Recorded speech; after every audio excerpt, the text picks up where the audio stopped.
Camera যখন open করি ঠিক আমার বাসার সামনে, আর চট্টগ্রাম থেকে আসার পরে অ্যাকচুয়ালি ফোনে বাজে হচ্ছে 4:20। চট্টগ্রাম থেকে আসার পরে বাইকটা নিয়ে তেমন বেরোয়নি, ফুল রেস্টে ছিলাম। কথা হচ্ছে 2 দিন আগে বাইকটা বের করে একটু কাজ করাইছিলাম, আজকে 2 দিন পরে। আর ময়লার কথা নাই বলি, টোটালি বাইকটা ওয়াশ দিতে হবে আগে। তো লেটস স্টার্ট। আর অনেক দিন পরে ব্লগে আসলাম। কেমন আছেন সবাই? আশা করি সবাই ভালো আছেন। আমি চাই সবাই ভালো থাকেন। আর এক ভাই আমাকে কল দিছিল কুষ্টিয়া থেকে যে একটা R15 ভার্সন 2 নিবে, তো উনি এখনও নেয় নাই। তারপরে একজন বরিশাল থেকে ফোন দিছিল, উনি নিচে। আরেকটা ভাই ফোন দিছিল হচ্ছে সাতক্ষীরা থেকে, সম্ভবত মনে নাই। ভাইয়ের নাম হচ্ছে স্বপ্ন, উনিও হয়তো স্বপ্ন ভাই বাইক নিচে R15 V2। সবারই স্বপ্ন পূরণ হইতেছে কম বেশি ইনশাআল্লাহ। সবারই একটা স্বপ্ন থাকে যে একটা বাইক কিনবো, ঠিক আছে। তো এই আমি ভার্সন 2টা নেওয়ার কারণ হচ্ছে আমিও তো আমার একটা স্বপ্ন ছিল, আমি সেই স্বপ্নের মাধ্যমেই আর কি বাইকটা নেওয়া। আর 1.5 লাখ টাকার ভিতরে আপনারা জানেন যে ভার্সন 2টা সেকেন্ড হ্যান্ড পাওয়া যায়। 13 মডেল হোক আর 17 মডেল হোক, কম বেশি 17 মডেল একটু বেশি নেই।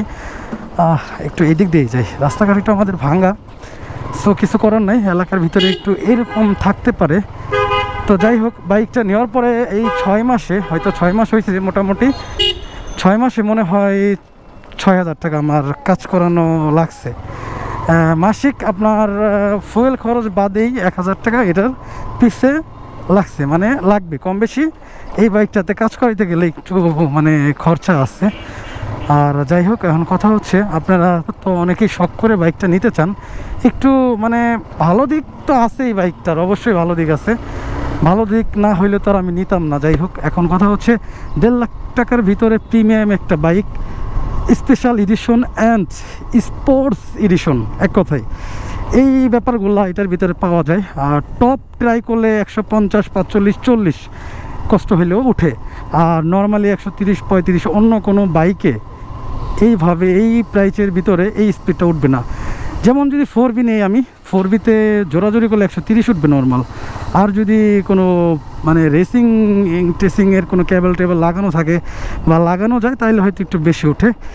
আশা করি ভার্সন 2তে এইগুলো লাগানো লাগে না, এটা হলো কথা। আর এই যে আমাদের রেলগেটের যে ডানের যে রোডটা, মানে সরি বামের যে রোডটা, এই রোডটা অ্যাকচুয়ালি রাস্তা টোটালি কাটছে, এই রাস্তা আমরা ইউজ করতে পারি না, সেজন্য ওই সাইড দিয়ে আসতে হয়। আর এই রেলগেটের এই অবস্থা, এইখানে আর কি গাড়িটা একটু ওয়াশ দিব। তারপরে এটার একটু পুরো ফ্রেশনেসের একটা ব্যাপার আছে, মানে পরিষ্কার টরিষ্কার করে আর কি একটা সিনেমাটিক শট হয়তো নিতে পারি কোনো ফাঁকা জায়গা যায়। একটু রেলগেটে মানে একটু জ্যামজট আমরা উপভোগ করি। আর কথা হচ্ছে যারা পিছে গাড়ি, যারা এই ভার্সন 2 নিতে চান, আসলে একটু খরচ আছে কম বেশি, পার্সের দামটা মেনটেন্স করলে একটু খরচ টরচ বেশি হবে, বা একটু আগের গাড়ি পুরাতন গাড়ি কাজ দেখা দিতে পারে আর কি।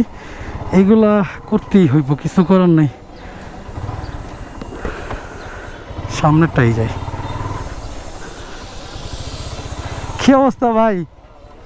একটু ওয়াশ করামো ভাই, ফর্ম ভাই, ফর্ম পুরা ফর্ম। হ্যাঁ ভাই, আমার কিন্তু লাইট খুলে গেছে ভাই, আমি পানিতে।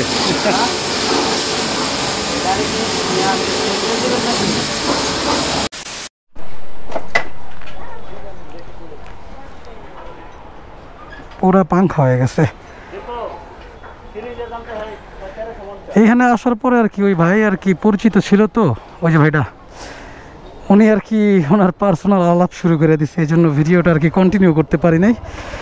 যাই হোক, এখন যেই টপিকে ছিলাম, পছন্দের বাইকটা বা পছন্দের জিনিসটারে সবাই একটু যত্ন করে বেশি, কারণটা কি বলেন তো? যাই হোক, কার কার পছন্দের বাইক এই V2, তারা একটু সাড়া দিলেই হবে। এই রেলগেটের একটু যানজট আমরা উপভোগ করি, কারণ কিছু করার নাই, এখানে অলওয়েজ যে কোনো রেলগেটে একটু থাকবেই। হ্যাঁ, এই দিক দিয়ে যাওয়া যাইব না, সোজাই যাইতে হইব। আচ্ছা, যেটা ছিল আর কি কথা, আমি যেটা বলতেছিলাম যে এই বাইকটা আসলে 1.5 লাখ টাকার ভিতরে অনেক ফিউচার আমরা পাই। আসলে গাড়িটা তো 5 লাখ টাকার একটা গাড়ি, মানে বাইক, সরি। আর যেহেতু আমরা 1.5 লাখ টাকা এই ফিউচারটা পাইছি, সেজন্য অনেকেরই পছন্দ এটা থাকে, আর এটা লুকসটা অ্যাকচুয়ালি সবচেয়ে পছন্দীয় না। যাই হোক, আর কথা হচ্ছে এবার একটা কথা বলি আপনাদের, যেটা আমার সাথে হয়েছে আপনাদের মাঝে একটু শেয়ার করি, ডোন্ট মাইন্ড, আগে বলে নিই। সো এই বাইকটা আসলে আমরা অনেক শখ করে কেনার পরে বাইকের চাবিটা কার কার হাতে দিতে পারবেন আপনারা? অ্যাকচুয়ালি খুব ক্লোজ, একদম রক্তের ভাই, আর যদি একদম ক্লোজ থাকে তাহলে 2-4 জন বন্ধু বান্ধব, যে তাদেরকে দেওয়া যায়, যারা নাকি মানে বাইক যদি ভাঙ্গা চুরাও যায় তারপরও আমরা কি মাইন্ড করব না, তাদেরকে চাবিটা দেওয়া যায়। একটা সময় হয়েছে কি, আমি যখন আমার যে মডেলটা ছিল ওটা হচ্ছে, গেটটা বন্ধ করে দিচ্ছে, হর্নেট মনে পড়ছে, আমি ভুলে গেছিলাম। হর্নেট বাইকটা যখন আমি চালাই তখন একটা ক্লোজ ভাই, মানে ক্লোজ ভাই বলতে পরিচিত, অনেক সুপরিচিত, ওনার কাছে আমি R15 V3 উনি নতুন কিনে নিয়ে আসে, অ্যান্ড আমি তার কাছে চাবিটা চাই। উনি বলছে যে ভাই ব্রেকিং পিরিয়ড চলতেছে, দিতে পারবো না। আমি যতটুকু জানি যে V3-র ব্রেকিং পিরিয়ড হয় না, বা এটা মেনটেন করা লাগে না, রেডি টু রেস, মানে শোরুম থেকে বের করে আপনি 150 টানতে পারবেন, কোনো সমস্যা হবে না। আর যেগুলো নাকি নর্মালি ব্রেকিং পিরিয়ড মানতে হয় ওগুলো কিন্তু আপনার 80-র উপরে চালানো যায় না। সো এই ব্যাপারটা কিন্তু থাকে, আমি বুঝতে পারি যে না উনি আমাকে চাবিটা দিবে না। সো এই ব্যাপারটা আমাদের বুঝতে হবে যে কারা আমাদেরকে মানে বাইক দিবে না, বা কাদের থেকে আমরা চাবো না। একদম তো বললাম একদম রক্তের ভাই, আর না হলে কি 2-4 জন একদম ক্লোজ বন্ধুবান্ধবকে দেওয়া যায়, এছাড়া অন্যথায় অন্যদেরকে আমরা বাইকটির চাবি দেই না, বা আমরা চাইলেও পাবো না। এটা আর কি আমাদের মেনে নিতে হবে। কথা হচ্ছে অনেক সময় আমরা এই জিনিসটা বুঝি না, যে কারো থেকে বাইকের চাবি চাই এবং কি ইনসল্ট হই, আর অনেকেই আমাদের কাছে চাই, ওটা আমরা দিতে পারি না। আসলে এইগুলো আসলে বুঝতে হবে, যাদের বাইক আছে আর যাদের নাই, আসলে বোঝার চেষ্টা করতে হবে। যাই হোক, এটা হলো কথা। আর আমি একটু 4 নম্বর সেক্টরে ঢুকবো, আর ওই যে ট্রেন আসতেছে এই জন্য একটু আমাদের ব্রিগেড করা, কসাই বাজারে ওইখানে দাঁড়াইছিলাম, যে ওইখানেও ছিল আর কি। আমি ভাবলাম যে এইটা মনে হয় খোলা পাবো আগে, বাট আইসা দেখি এইখানেও আটকানো। আর এইটা ছিল আমার মূল টপিক, যে বাইকের চাবি আসলে চাহিয়া লজ্জা দিবেন না, বা বাইকের চাবি চাইয়া লজ্জা পাইবেন না, এইটা আর কি কথা।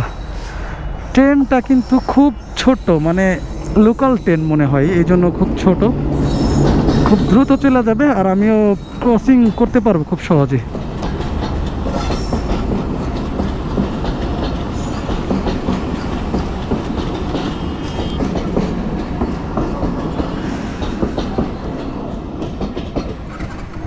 আসলে আমরা ভিটুর প্রেমে পড়ি এক কথায়।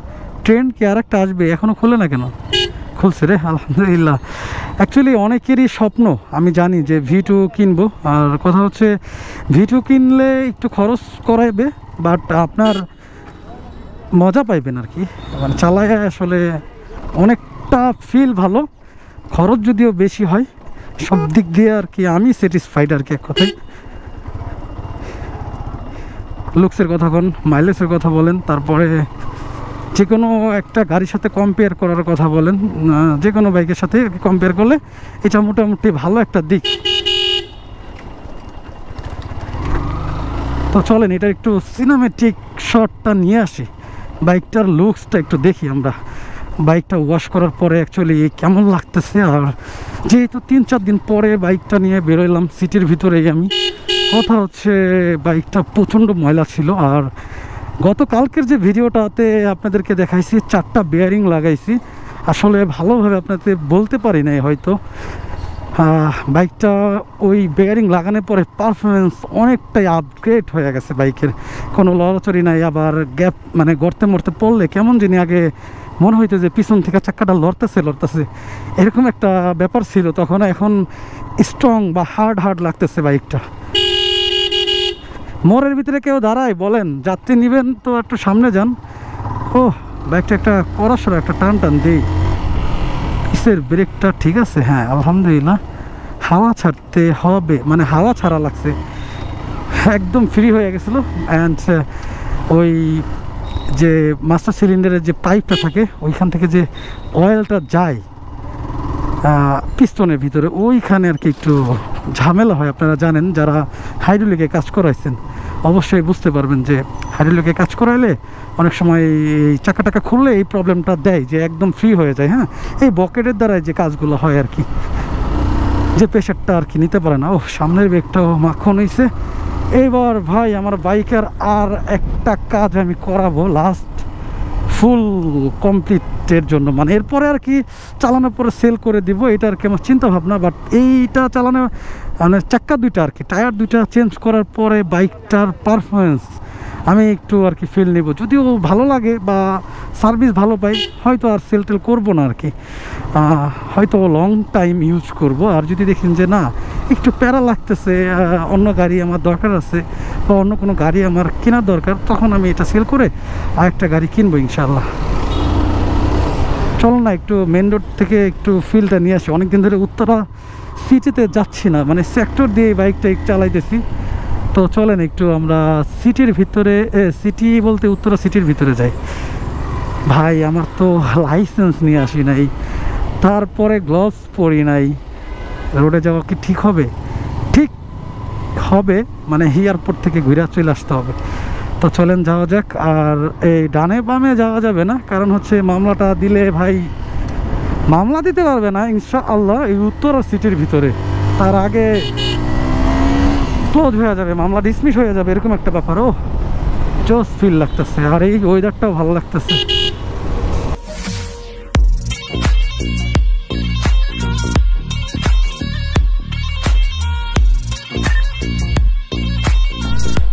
এইটা হচ্ছে আমাদের এপিবিএন কোয়ার্টার, এটা হচ্ছে রেলগেট, আর সামনে কসাই বাজার, ওই বাড়ি দিয়ে ঘুরে আসছি। এখানে আসার পরে অ্যাকচুয়ালি একটু বাইকের কিছু ফুটেজ নিলাম, মানে ভিডিও করলাম আর কি। আর অলরেডি বিকেল হয়ে গেছে, আসরের টাইম, আজান দিচ্ছে অলরেডি 5টা 1 বাজে।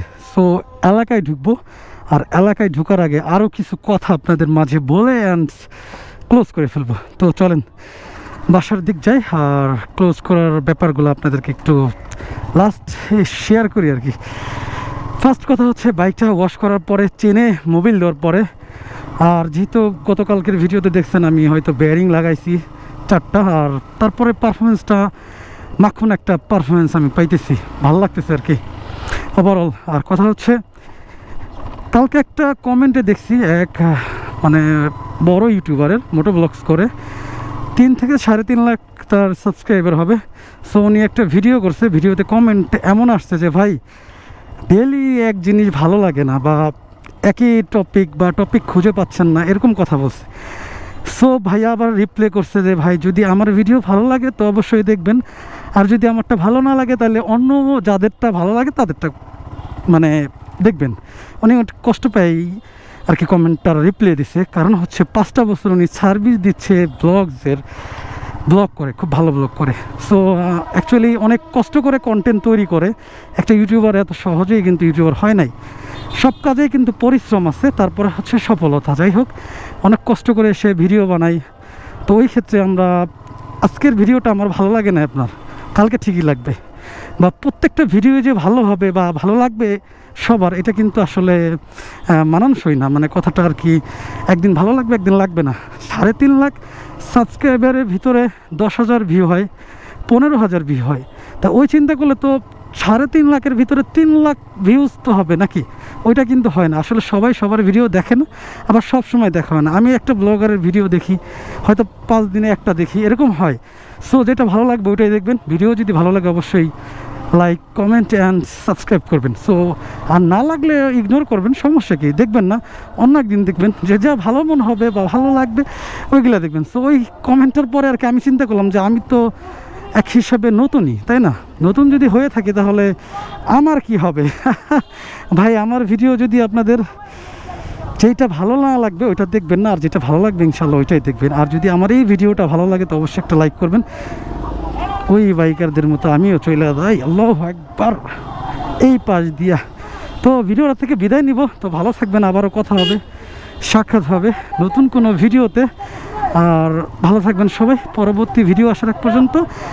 আর আমার চ্যানেলে যদি আপনারা নতুন হয়ে থাকেন তো অবশ্যই সাবস্ক্রাইব করে আমার এই ছোট্ট চ্যানেলটির সাথে থাকবেন, ছোট্ট ভাইয়ের সাথে।